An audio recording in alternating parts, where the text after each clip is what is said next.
Hi అండి. Welcome to my channel. ఇప్పటి వరకు సబ్స్క్రైబ్ చేయకపోతే కనుక సబ్స్క్రైబ్ చేయండి.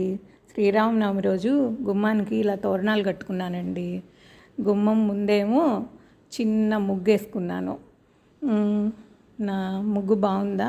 ముగ్గేసి పసుపు కుంకం జల్లి పూలు చల్లాను. తర్వాత తులసమ్మకి పువ్వులు పెట్టి తులసమ్మ ముందు ఒక చక్కగా చిన్న ముగ్గేసి పసుపు కుంకుమ పూలు చల్లాను. పొయ్యి మీద పాలు పెట్టి పాలు పొంగిచ్చి పొంగల్కి రెడీ చేస్తున్నాను అనమాట. ఒక పక్క ఇక్కడ పొంగలి ఉడుకుతూ ఉంటే హాల్లో రాముల వారి పటం పెట్టుకొని రెడీ చేస్తున్నాను అనమాట అలంకారం.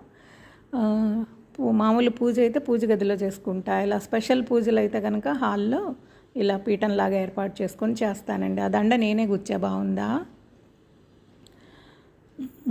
ఇలా పీఠం అలంకారం చేసుకొని ఒక పీట మీద రాముల వారి పటం పెట్టి అంతా అలంకరించుకొని చక్కగా పువ్వులతో పూజ చేసుకున్నానండి. పూజ అంటే చిన్న పూజలేండి. రామరక్ష స్తోత్రం చదువుకున్నాను. రామ మంత్రం ఉంటుంది కదా, శ్రీరామ రామ రామేతి రమే రామే మనోరమే సహస్రనామ తత్తుల్యం రామనామ వరాననే అనే మంత్రం ఒక 11 సార్లు చదివి కొబ్బరికాయ కొట్టి హారతి ఇచ్చుకున్నానండి చక్కగా. ఇది మా చిన్న పూజ అన్నమాట.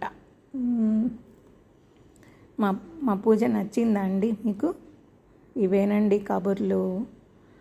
నా వీడియో కనుక మీకు నచ్చితే లైక్ చేయండి, షేర్ చేయండి, సబ్స్క్రైబ్ చేయండి. బాయ్.